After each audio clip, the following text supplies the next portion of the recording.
Hi everyone, and welcome back to Mind Blown Movies Explained. Today, we take a look at a modern morality play and drawing room play written by English dramatist J.B. Priestley titled An Inspector Calls. Warning, spoilers ahead.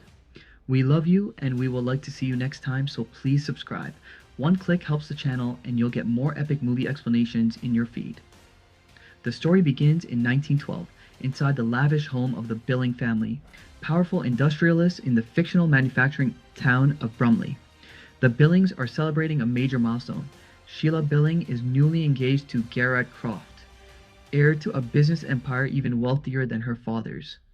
Around the dining table sit Arthur Birling, a booming factory owner, local politician, and proud patriarch; Cece Birling, his rigid, upper-class wife; Eric Birling, their troubled son, whose drinking problem the family strategically ignores; Sheila, glowing with excitement; Gerard Croft, polished and confident. The dinner mood is warm, smug, and comfortable.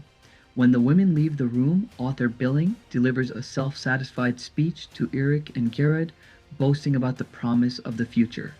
He talks about how everyone must look after themselves, dismisses the idea of social responsibility, and hints that he expects a knighthood soon. He couldn't feel more untouchable. The comfortable evening is abruptly shattered when the maid, Ina, announces an unexpected guest, a police inspector who calls himself Inspector Bull. Bull enters with calm authority and explains he is investigating the suicide of a young woman, Ava Myth, who died earlier that day after swallowing a large amount of disinfectant. He claims it is his duty to uncover who contributed to her downfall, and her diary contains names familiar to this household. From here, the mood changes completely. Bull shows Arthur Birling a photograph and Birling instantly recognizes her. Ada Myth once worked at his factory.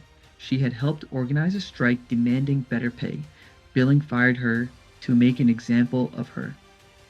When Bull suggests that this event may have pushed Ada onto a darker path, Birling refuses responsibility.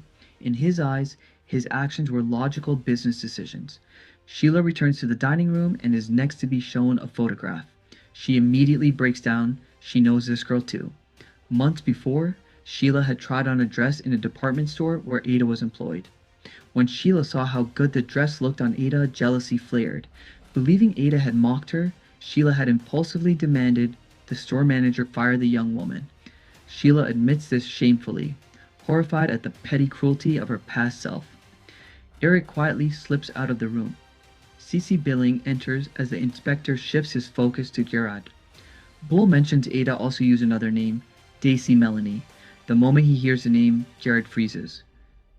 Before we dive deeper, make sure to hit that subscribe button so you never miss our next movie breakdown. Subscription is completely free but means the world to us. Pressed by Bull, Gerard reveals the truth and Sheila listens in heartbreak. He met Daisy at the Palace Bar, where she had drifted into prostitution after losing multiple jobs. Seeing her struggling, Gerard gave her food, found her a safe place to stay, and soon fell into a summer romance with her. Though he ended the affair months later, she had been emotionally crushed.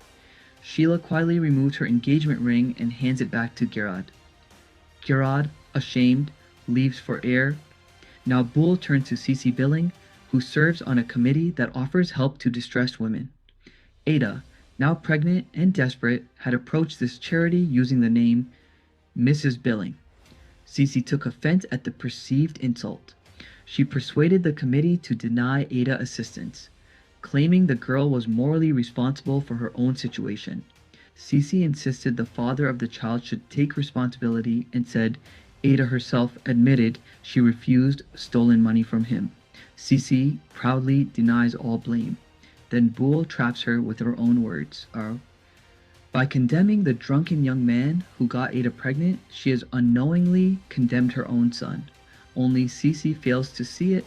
Everyone else realizes the father is Eric. Eric enters, pale and shaken. Under Bull's questioning, he finally confesses. He met Ada at the Palace Bar. He was drunk, behaved aggressively, and forced himself on her. When she became pregnant, he stole 50 pounds, equivalent to 4,800, and £50 in today's economy from his father's business to support her. Ada refused the money once she realized it was stolen. She cut ties with him, choosing hardship over corruption. Arthur and Cece explode in outrage not over Ada's suffering, but over Eric's theft and the family's tarnished reputation. The inspector, disgusted, reminds them of the lesson they refuse to learn. We are all responsible for each other. If men will not learn that truth, they will be taught it in fire and blood and anguish. And with that chilling warning, he leaves. As the shock settles, Birling's main concern becomes his reputation. Gerald returns with news. A police sergeant he knows insists there is no Inspector Boole on the police force. The family begins to question the entire night. Was the inspector real? Was the photograph always the same girl? Did Ada Myth ever die? Birling calls the chief constable. No inspector named Boole exists. Gerald phones the infirmary. No recent suicides. No girl dying today. The older Birlings feel triumphant. Sheila and Eric, however, remain shattered. Fake inspector or not, what they confessed was real. Just as they relax, the phone rings. Birling answers. His face drains of color. A young woman has just died on her way to the infirmary. She swallowed a large amount of disinfectant, and a real police inspector is on his way to question the Birlings. The screen fades out with the chilling uncertainty of who Inspector Boole really was, and the undeniable truth that their actions had consequences after all. With that, the movie comes to an end. Moral of the story: we are all responsible for each other. If men will not learn that truth, they will be taught it in fire and blood and anguish. Thanks for watching. If you enjoyed this breakdown, subscribe for more thriller, action, and mind-twisting movie explanations every single day. See you in the next one.